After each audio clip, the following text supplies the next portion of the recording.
नमस्कार, मैं हूं आपके साथ कविता थपलियाल और बजट पेश होने से ठीक पहले एक दिन पहले संसद में इकोनॉमिक सर्वे, जिसे हम आर्थिक सर्वेक्षण कहते हैं, उसे पेश किया गया है। और वित्त मंत्री ने पहले लोकसभा में आर्थिक सर्वे पेश किया और इसके बाद राज्यसभा में सर्वे पेश होगा। और जो मुख्य बातें सामने निकल कर आई हैं वो आपको बताते हैं। उसके बाद हमारे साथ खास मेहमान भी जुड़ गए हैं, हम सवाल उनके सामने भी रखेंगे। लेकिन सर्वे में जो मुख्य बातें सामने आई हैं उसमें FY25 की अगर हम रियल GDP ग्रोथ देखें तो काफ़ी मॉडेस्ट 6.5 से 7% का आंकड़ा यहाँ पर दर्ज करते हुए देखा गया है। तो ग्रोथ काफी हद तक इंटैक्ट दिखाई दे रही है, इसका अनुमान जताया है। और इतना ही नहीं, अगर हम अर्थव्यवस्था के लिहाज से भी देखें तो उसे स्टेबल और मजबूत कंडीशन में बताया जा रहा है। FY25 में मजबूत ग्रोथ की उम्मीद जताई गई है। इतना ही नहीं, अगर हम इन्फ्लेशन की बात करें तो उसको भी अंडर कंट्रोल ही बताए रखने पर इशारा गया है जहां तक सर्वे की बात है। इसके अलावा यहाँ पर प्राइवेट सेक्टर पर काफ़ी हद तक दारोमदार डाला गया है कि वो जो है ग्रोथ के चक्के को आगे बढ़ाएं। तमाम कॉर्पोरेट्स की हम कमाई देखें तो 15 साल के मुकाबले सबसे ज़्यादा उच्चतम स्तर में ये पहुंची हुई दिखाई दे रही है। तमाम पैमानों पर जो है तमाम पहलुओं पर अपनी बातें रखी गई हैं। आर्थिक सर्वेक्षण की जहाँ तक बात है, अर्थव्यवस्था काफ़ी मजबूत स्थिति में, इन्फ्लेशन अंडर कंट्रोल है। लेकिन हाँ, शॉर्ट टर्म में इन्फ्लेशन थोड़ा सा स्टिकी रह सकता है, वो भी खाद्य महंगाई दर की वजह से। इसके अलावा अगर हम देखें तो काफ़ी तमाम मुद्दों पर बात हुई है। जहां पर अगर हम बेरोजगारी की बात करें तो शहरी बेरोजगारी में यहां पर कमी आती हुई दिखाई दी है, ये बात कही गई है। लेकिन सबसे इंपॉर्टेंट आंकड़ा करंट अकाउंट डेफिसिट का जो है वो आंका गया है लगभग 0.7% GDP का। ये काफ़ी इंपॉर्टेंट डेटा है। और इसके अलावा भारत को 2047 तक जो विकसित भारत बनाना है उसके पीछे कौन कौन से सेक्टर्स जो है इस गाड़ी को आगे ले जा सकते हैं, उसमें सबसे अहम एक जिक्र है ड्रोन सेक्टर का भी, जिसमें कहा गया है कि 2030 तक भारत को ड्रोन हब बनाया जाएगा और इसको लेकर जो है वो काम आगे बढ़ाया जा रहा है। लेकिन प्राइवेट सेक्टर, खासतौर से PPP की अगर बात करें, पब्लिक प्राइवेट पार्टनरशिप, उस पर जोर दिया गया है। अर्बन डेवलपमेंट की अगर हम डिमांड के लिहाज से तस्वीर देखें तो वो काफ़ी मजबूत पेश होती हुई दिखाई दे रही है। ग्रीन इंडिया पर खास फोकस आने वाले वक्त में, खासतौर से अगर हम विकसित भारत का एक उद्देश्य देखें जो 2047 तक रखा गया है, उसे आगे बढ़ाने को लेकर ग्रीन इंडिया पर बहुत ज़्यादा फोकस होगा। एग्री सेक्टर पर फोकस होगा। और इतना ही नहीं, स्टेट कैपेसिटीज़ जो है, राज्य कैपेसिटी जो है, तमाम पैमानों पर चर्न करने के लिए, ग्रोथ एक्सपेंशन को लेकर, स्टेबिलिटी को लेकर, उसको बढ़ावा देने के लिए काफ़ी हद तक दारोमदार दिया गया है। मेरे सहयोगी डिम्पी कालरा भी मेरे साथ जुड़ गए हैं। तो डिम्पी, काफ़ी अच्छी तस्वीर जो सर्वे में सामने आती हुई दिखाई दे रही है। देखिए, रियल GDP ग्रोथ थोड़ी सी मॉडेस्ट लगी, 6.5-7%, लेकिन वो एक्सपेक्टेड थी, वो जेन्युइन है। एग्जैक्टली। इन्फ्लेशन फिलहाल अंडर कंट्रोल है। खासतौर से अगर हम शॉर्ट टर्म देखें तो ये कहा गया है कि बहुत दिक्कत की बात नहीं है। हालांकि इससे भी इनकार नहीं किया जा रहा कि जियोपॉलिटिकल बातें अभी भी हमारे फेवर में नहीं है, लेकिन फिलहाल इन्फ्लेशन के लेवल पर हम अंडर कंट्रोल हैं। ओवरऑल तस्वीर जो है वो फंडामेंटली काफी स्ट्रॉन्ग ग्राउंड्स पर एक बार फिर दिखाई दे रही है। एक ही लाइन में उन्होंने बात सारी कंप्लीट कर दी, क्योंकि हमारी जो अर्थव्यवस्था है वो वन ऑफ द फाइनेस्ट अर्थव्यवस्था में से एक है वर्ल्ड की। तो यही लाइन अपने आप में काफ़ी थी। और उपासना भारद्वाज मेरे साथ जुड़ चुकी हैं, कोटक महिंद्रा बैंक के चीफ इकोनॉमिस्ट हैं। उपासना, बहुत बहुत शुक्रिया, थैंक यू वेरी मच, आज आपने हमारे लिए समय निकाला। ये जो इकोनॉमिक सर्वे है इसकी थोड़ी गूढ़ बातें हम आपसे समझेंगे, थोड़ा आपके इंटेलिजेंस का हम फ़ायदा लेंगे। मेरे साथ अविनाश सर भी जुड़ेंगे। अविनाश सर को मैं अपने साथ इसलिए जोड़ रहा हूँ क्योंकि जो इस इकोनॉमी सर्वे के अंदर से जो भी पॉइंट्स निकल के आएंगे या जो बातें कही जा रही हैं उसका मार्केट इम्पैक्ट कैसे होगा, ये हम समझेंगे रक्षकर सर से। ठीक है, पहले उपासना मैं आपके पास आ रहा हूँ। देखिए, अभी जैसे मेरी सहयोगी कविता आपको सारी चीज़ बता रही थी कि ड्रोन, ग्रीन एनर्जी, आज से अगर आप पहले 5 साल पहले चले जाएँ तो इसको इकोनॉमिक्स के अंदर बहुत बड़ा स्टेचर नहीं दिया जाता था। ये एक ऐसे सेक्टर है जहाँ पे भारत के पास एक अच्छी अपॉर्चुनिटी है। मेरे को सिर्फ आपसे ये समझना है, सेक्टर तो अच्छी अपॉर्चुनिटी के तौर पर हैं, क्या रियल टर्म में GDP, GVP या इन सब से कोई असर आएगा इन सभी सेक्टर्स के ग्रोथ होने से? देखिए, एक तो ये रियलिटी है कि क्लाइमेट इश्यूज, ग्रीन इनिशिएटिव्स, ये अब आगे जाकर इसका इम्पोर्टेंस बढ़ता ही रहेगा। पहली बात तो जिस तरह की कंडीशंस चल रही हैं, adverse conditions, climate change issues सब हम देख रहे हैं, और इसलिए बहुत ही जरूरी होगा कि हर देश, सिर्फ इंडिया नहीं, हर देश अपने ग्रीन इनिशिएटिव्स में आगे बढ़ेगा। लेकिन ऑब्वियसली इसको ट्रांजिशन होने में टाइम लगेगा। हम लोग को इसका कॉस्ट इवैल्यूएशन भी करना पड़ेगा। इमर्जिंग इकोनॉमी है इंडिया, अभी भी काफी इश्यूज हैं, माइक्रो लेवल पे जो हमको रिजॉल्व करना है। इसलिए कंप्लीटली हम अपना फॉसिल फ्यूल डिपेंडेंसी से और बेसिक जो हमारी एनर्जी कंज्यूमिंग थर्मल पावर है, जैसे ये सब जो है उससे हम बेस हट नहीं सकता है। हमको बहुत स्लोली ट्रांजिशन करना पड़ेगा, क्योंकि हमको अपनी इकोनॉमी को बैलेंस करके चलना पड़ेगा। कॉस्ट इफेक्टिवनेस जो है वो बहुत इंपॉर्टेंट पैरामीटर होगा आगे जाकर, कि हम इस चीज को कैसे बैलेंस कर सके। तो इम्पोर्टेंट है, इम्पोर्टेंस और गेन करेगा ये आगे जाकर, जीडीपी पे भी इम्पैक्ट होगा, पर उसके लिए पहले थोड़ा डिस्ट्रप्शन भी आएगा, क्योंकि जैसे मैंने बोला कॉस्ट बहुत इंपॉर्टेंट होगा, और कौन कौन सी इकोनॉमी है जो आगे बढ़ पाएगा इसमें, और किस रेट से बढ़ पाएगा वो भी बहुत जरूरी होगा। ख्याल से उपासना, आपने काफ़ी बुनियादी बातें यहाँ पे छेड़ी हैं जिसको हम शो में विस्तार से समझेंगे, लेकिन एक बार तमाम पैनलिस्टों को मैं रूबरू करवा देती हूँ। Siddharth Sanyal, chief economist Bandhan bank, Upasana Bhardwaj, chief economist Kotak Mahindra bank, और हमारे साथ बाजार पर पैनी नजर रखने वाले हमारे market expert Avinash Korakshakar, profit mart securities जुड़ गए हैं, और साथ ही इकोनॉमिक सर्वे पर ऑल डिटेल्स देंगे हमारे सहयोगी प्रकाश प्रियदर्शी। और सभी का स्वागत है। सिद्धार्थ, आपका एक टेक लेते हैं, उसके बाद हम प्रकाश से बातचीत करेंगे, क्योंकि उनके पास मेरे ख्याल से एक बहुत बड़ी लिस्ट है जहां पर वो हमें समझाना चाहते हैं डिटेल में कि क्या कुछ निकल कर आया है आर्थिक सर्वेक्षण से। तो सिद्धार्थ, जैसे कि उपासना बात कर रही थी, उसी को आगे ले जाते हुए, क्योंकि हम एक इमर्जिंग इकोनॉमी है और जिस तरह से हम मजबूती से फिलहाल खड़े हैं, इसके बीच में हमें कुछ डिस्ट्रप्शंस के रेड फ्लैग्स भी देखने को मिल सकते हैं, लेकिन फिलहाल हालिया तस्वीर मजबूत है। जहां तक 2023 के इकोनॉमिक सर्वे की बात है, हमने देखा कि रिकवरी कंप्लीट इकोनॉमी की एक थीम थी।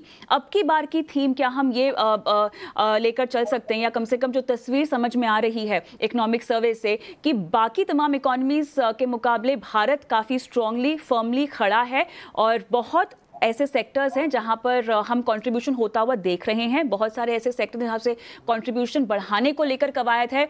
ग्रोथ, फाइनेंशियल सेक्टर में तालमेल जो है वो बढ़कर आना चाहिए, लेकिन ऐसे सनराइज सेक्टर्स भी हैं जिसको भारत डेवलप भी करना चाहता है। 2047 तक जो विकसित भारत का एक विजन है, वो किस तरह का खाका आपको इस सर्वे में दिखाई दे रहा है? Siddharth, thank you very much, very very relevant question. और मेरा पहले उपासना भी बहुत अच्छा से इसको समझा रही थी। मेरा हिसाब से इकोनॉमिक सर्वे जब आता है और बजट जब आता है, ग्रोथ का ऊपर फोकस तो हमेशा रहता है, लेकिन आज का दिन में खाली ग्रोथ में आप अगर देखेंगे, इंडिया बहुत मजबूत स्थिति में है, जैसे आप बोल रहे हैं। मेरा हिसाब से ये जब हम इतना मजबूती का स्थिति में है, वेरी इंपॉर्टेंट इज दो जगह में फोकस करना going ahead for the next few years, not only this particular economic survey और बजट। दो जगह है, एक है not only growth, sustainable growth और more responsible growth, and number 2 is growth with more jobs. And I think ये दोनों चीज में गवर्नमेंट का फोकस बहुत अच्छे तरीके से है। आज का दिन में आप अगर देखेंगे, इंडिया का मैक्रो फंडामेंटल्स बहुत ही अच्छा है। जो जगह में एक्चुअली वरीज है, कंसर्न है, इज वेदर रिलेटेड कंसर्न्स और global economy and global geopolitical related concerns. Now आप अगर अच्छे से सस्टेनेबल डेवलपमेंट, सस्टेनेबल ग्रोथ का मॉडल फॉलो करेंगे, जिसमें आप एक्चुअली रिन्यूएबल एनर्जी में ज्यादा जाते हैं और एक्चुअली आपका ग्रोथ का बेनिफिट और ज्यादा डिस्ट्रीब्यूट करते हैं, आई थिंक देन आपका जो ग्रोथ का मजबूत स्थिति आज है, वो मजबूत स्थिति को आप और मजबूत कर सकते हैं, जो कि आगे का दिन में बहुत ही ज्यादा इंपॉर्टेंट रहेगा। मैं सर अभी आपके पास पहुंचूंगा वापस से। कुछ एक इम्पॉर्टेंट पॉइंट हम मार्केट के पॉइंट ऑफ व्यू से गौरांग सर से भी जरा, माफ़ कीजिए, अविनाश सर से भी हम जरा पता करेंगे, लेकिन पहले मैं अपने जरा रिपोर्टर के पास चलता हूं, प्रकाश के पास। प्रकाश, शुक्रिया, थैंक यू वेरी मच। आपने सारा इकोनॉमिक सर्वे पढ़ भी लिया होगा, समझ भी लिया होगा। मेरे को सारे पॉइंट्स मत बताना, मेरे को सिर्फ कोर 10 पॉइंट बताना। मेरे को वो ऐसे 10 पॉइंट जो आपको लगता है बहुत इंपॉर्टेंट है और समझने के लिए एक व्यूअर को उस 10 पॉइंट में पूरा इकोनॉमिक सर्वे समझ में आ जाए, वो 10 पॉइंट आप बता दीजिए। जो आप बोल रहे हो ना सर 10 पॉइंट, वो एज इट इज़ हम डिजिटल मीडिया के अंदर भी डाल देंगे, ताकि हमारे रिपोर्टर पूरा इकोनॉमिक सर्वे आपके सामने 10 पॉइंट्स में रख दे। प्लीज़ प्रकाश जी बताइए।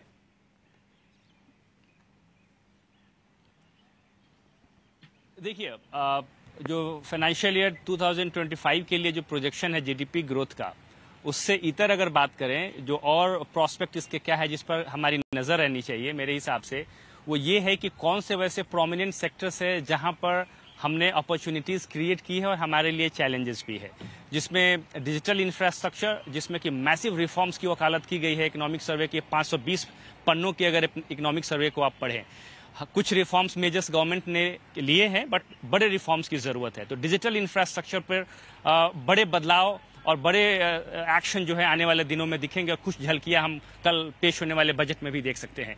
इसके अलावा जो ग्रीन एनर्जी का ट्रांजिशन हो रहा है, उसमें ये कहा गया है कि ट्रांजिशन ज़रूरी है, लेकिन वो काफ़ी केयरफुल होना चाहिए, क्योंकि ब्लाइंडली नहीं होना चाहिए, क्योंकि हमें अपनी एनर्जी की ज़रूरतों को भी पूरी करनी है। तो इस पर काफ़ी फोकस किया गया है। इन्वेस्टमेंट तो आएगा, लेकिन गवर्नमेंट जो है थर्मल प्रोजेक्ट्स को भी आगे बढ़ाएगी, और इसी के लिए शायद 80,000 मेगावाट की कैपेसिटी के प्रोजेक्ट्स का अनाउंस किए गए हैं। अगर आप थर्मल प्रोजेक्ट्स की बात करें तो थर्मल प्रोजेक्ट्स में भी इन्वेस्टमेंट जारी रहेंगे, इस बात के क्लियर संकेत मिले हैं। इसके अलावा स्टॉक मार्केट में जो लोग इन्वेस्टमेंट कर रहे हैं, इस पर काफ़ी एक सतर्क टिप्पणी की गई है इकोनॉमिक सर्वे में, जिसमें यह कहा गया है कि रिटेल इन्वेस्टर्स बढ़े हैं पिछले कुछ समय में, लिहाजा इस बात की ज़रूरत है कि इस पर काफ़ी ध्यान दिया जाए ताकि उनके इंटरेस्ट को प्रोटेक्ट किया जाए। और जो ओवर कॉन्फिडेंस मार्केट में बढ़ा है, उसकी वजह से चुनौतियां बढ़ी है, और जो हाउस होल्ड सेविंग्स है अब स्टॉक मार्केट की तरफ जा रहा है, लिहाजा मार्केट रेगुलेटर की जो जिम्मेदारी है वो बढ़ जाती है। इसके अलावा अगर आप देखें फिस्कल रोड मैप जो गवर्नमेंट ने डिसाइड किया है, अंतरिम बजट में 5.1% का फिस्कल डेफिसिट का टारगेट रखा गया था वित्त वर्ष 2025 के लिए, उसको बरकरार रखने की बात की गई है, और साथ ही साथ 2026 तक इसको घटाकर 4.5% की बात है, उसको अचीव करने की दिशा में सरकार बढ़ेगी on back of multiple reforms measures. Along with that, अगर आप इन्फ्लेशन की बात करें, ग्लोबल चैलेंजेस हैं, सप्लाई साइड डिस्टर्बेंस हैं, मॉनसून उम्मीद है कि मॉनसून बेहतर हो, इसका इम्पैक्ट दिखेगा, लेकिन इन्फ्लेशन पर अभी भी सरकार को ढीला पड़ने की जरूरत नहीं है। आरबीआई को एक्शन लेते रहने की जरूरत है ताकि इन्फ्लेशन के टारगेट को जो टॉलरेंस बैंड है उसमें रखा जाए। ये इंपॉर्टेंट पैरामीटर्स हैं, इंपॉर्टेंट मसले हैं जिस पर जो कि इकोनॉमिक सर्वे में शामिल किया गया है। इसके अलावा एक और इंपॉर्टेंट पहलू है, वो है प्राइवेट सेक्टर इन्वेस्टमेंट, जिस पर यह कहा गया है कि प्राइवेट सेक्टर इन्वेस्टमेंट में बढ़ोतरी तो हुई है, और एक आंकड़ों के जरिए समझाने की कोशिश की गई कि 2019 से 2023 में अगर आप देखते हैं तो जितने भी इन्वेस्टमेंट हुए हैं उसमें 49% हिस्सेदारी जो है वो सेंट्रल गवर्नमेंट की तरफ से, 29% हिस्सेदारी स्टेट गवर्नमेंट की तरफ से, और जो प्राइवेट सेक्टर का कंट्रीब्यूशन है इन 5 सालों में वो सिर्फ 22% रहा है। लिहाजा बढ़ोतरी हुई है, लेकिन प्राइवेट सेक्टर को और ज्यादा इन्वेस्टमेंट करने की जरूरत है, क्योंकि नौकरियां वहीं से बढ़ेगी, और भारत को अगर इकोनॉमिक रफ्तार की ग्रोथ को बढ़ाना है तो नौकरियों लोअर लेवल पे नौकरियों नई जॉब्स के जनरेशन की जरूरत है, और ये प्राइवेट सेक्टर के जरिए किया जा सकता है। तो ये इंपॉर्टेंट पॉइंट्स हैं जिस पर फोकस किया गया है। साथ ही साथ कैपिटल एक्सपेंडिचर एक काफ़ी इंपॉर्टेंट स्पेस है जिस पर हम डिस्कस कर रहे हैं, प्री बजट स्टोरीज में भी कर रहे हैं। उम्मीद है कि सरकार इस पर कुछ ऐलान भी करेगी कल।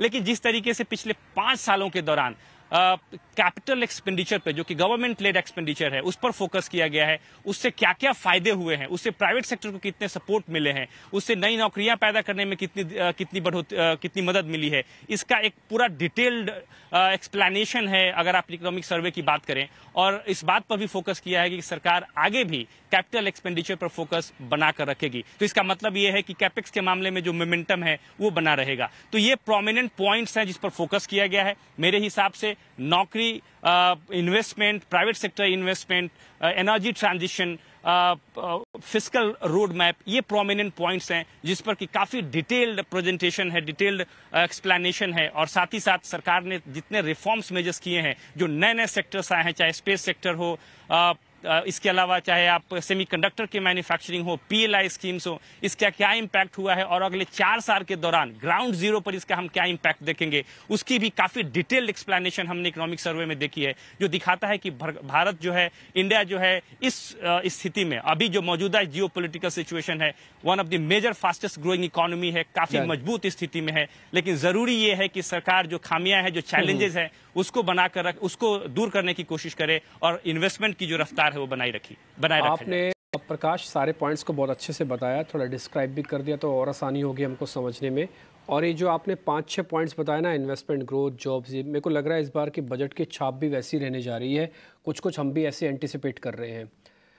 मैं अविनाश सर के पास आना चाहूँगा। अविनाश सर, जब प्रकाश सारी बातें बता रहे थे तो एक बात मेरे को और भी समझ में आई, वो ये था कि जो रिटेल का पार्टिसिपेशन मार्केट के अंदर बढ़ा है, F&A को लेकर बड़ा कंसर्न है।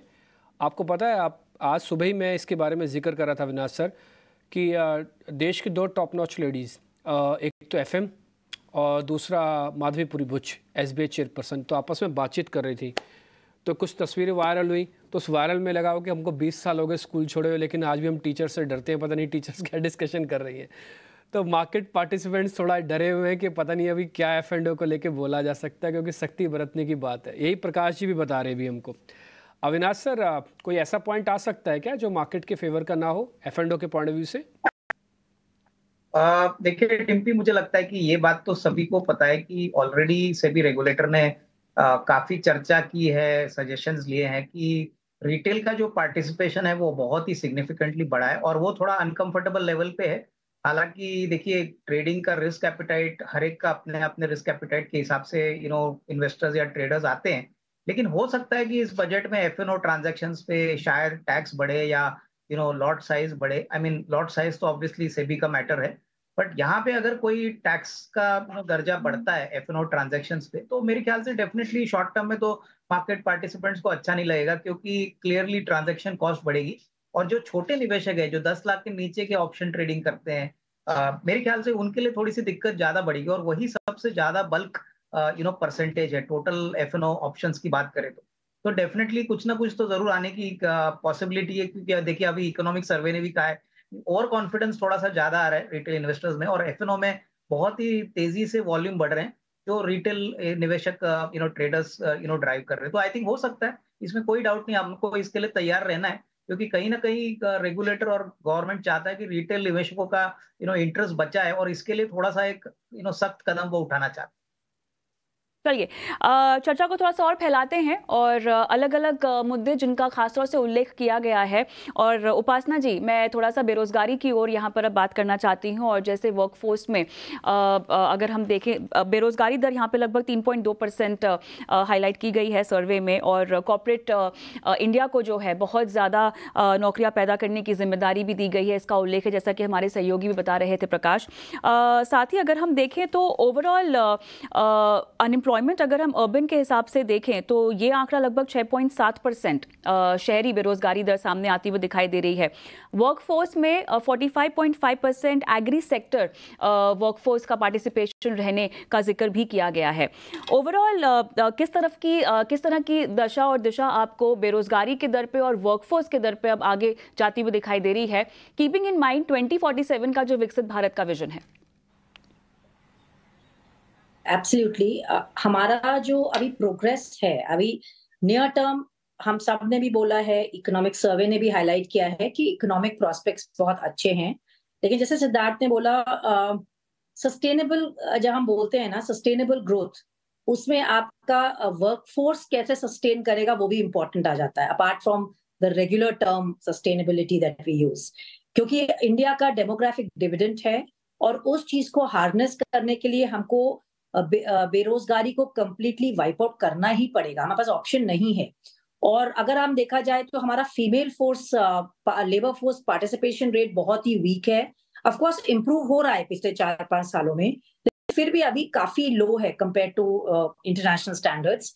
एंड आई थिंक काफी अपॉर्चुनिटीज भी हैं जहां पे अगर हम थोड़ा पुश करेंगे, इंसेंटिवाइज करेंगे, तो वो बेरोजगारी कम हो सकती है उस तरफ से, और ज्यादा औरतें पार्टिसिपेट कर सकती हैं लेबर फोर्स में। At the same time I think जो लेबर इंटेंसिव सेक्टर्स हैं, अभी भी हम उस स्टेज में हैं कि हमको वहां पे सपोर्ट देना पड़ेगा, apart from the capital intensive sectors, क्योंकि एफिशिएंसी भी हमको पैरेलली देखना है, लेकिन हमको बैलेंस आउट करना पड़ेगा। तो इस वक्त हमारा सबसे बड़ा चैलेंज और अपॉर्चुनिटी दोनों डेमोग्राफिक्स में ही छिपी हुई है।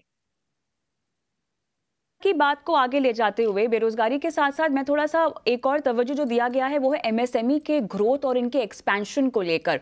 ओवरऑल किस तरह से आपको लगता है कि इसको और बूस्ट देना चाहिए? जितना हम काफ़ी दे रहे हैं, लेकिन और देने लायक कितनी स्थिति है हमारे पास? क्योंकि तरह से हम कंजम्पशन को बढ़ता हुआ देख रहे हैं और कहीं ना कहीं इस पूरे क्षेत्र में MSME एक बहुत अहम भूमिका भी निभाते हैं। तो हालांकि इस पर तवज्जो ज़रूर ज़्यादा है, लेकिन कैसे हम इसको तमाम रेड फ्लैग्स को दरकिनार करते हुए आगे और बढ़ा सकते हैं आपके मुताबिक? Siddharth? Sorry, is it a question for me? जी सिद्धार्थ, आपके लिए. Sure. I think that this is a very valid issue, and MSME का actually बहुत ज़्यादा प्रॉब्लम परेशानियां फेस किए थे छोटा industry around the time of Covid, and उसके बाद उससे निकलने में भी और 1-2 साल हम लोगों को ये समझ में नहीं पूरा आ रहा था कि कोविड तो खत्म हो गया लेकिन एमएसएमई का वो मोमेंटम नहीं दिख रहा था for a while. But thankfully I think for the last 6 months to 1 year, that momentum seems to be a lot more normal at this moment. And MSME को भी वो confidence देना बहुत जरूरी है कि so for a while they went with their normal business activity. Now it's time that they should be feeling confident to go for a little more capital expenditure or capex. MSME level में भी capex अगर आने लगेगा, so that will actually add to a lot more confidence to our overall economic system. And as we all know that ये सब MSME, बहुत सारे MSME इसका दो खास बात है. एक है बहुत सारे MSME में जो है डिग्री ऑफ मैकेनाइजेशन और ऑटोमेशन थोड़ा सा कम है, लेबर इंटेंसिटी ज्यादा है. तो एम्प्लॉयमेंट का पॉइंट ऑफ व्यू से ब्लू कॉलर्ड और थोड़ा सा नीचे का लेवल का एम्प्लॉयमेंट क्रिएशन का हिसाब से ये बहुत इंपॉर्टेंट रहता है. The other important thing is a lot of MSMEs do actually have जो इकोनॉमिक्स का लैंग्वेज में हम बोलते हैं फॉरवर्ड और बैकवर्ड लिंकेज, कि उसके एक्टिविटी के साथ आगे और कोई एक प्रोडक्ट और सर्विस में वो फीड इन करता है या वो डिमांड जनरेट करता है उसका सप्लायर का तरफ से. बड़े जो इंडस्ट्री रहते हैं बहुत टाइम में उसका इनबिल्ट एक फॉरवर्ड बैकवर्ड इंटीग्रेशन रहता है, लेकिन एमएसएमई में ये फॉरवर्ड बैकवर्ड इंटीग्रेशन बहुत एक्सटर्नली रहता है. तो इन दैट केस बहुत टाइम में ये होता है कि एमएसएमई के विकास का साथ साथ बहुत सारे एंटिटीज, बहुत सारे एम्प्लॉइज बेनिफिट करता है, जो कि आज का दिन में बहुत ज्यादा इंपॉर्टेंट है.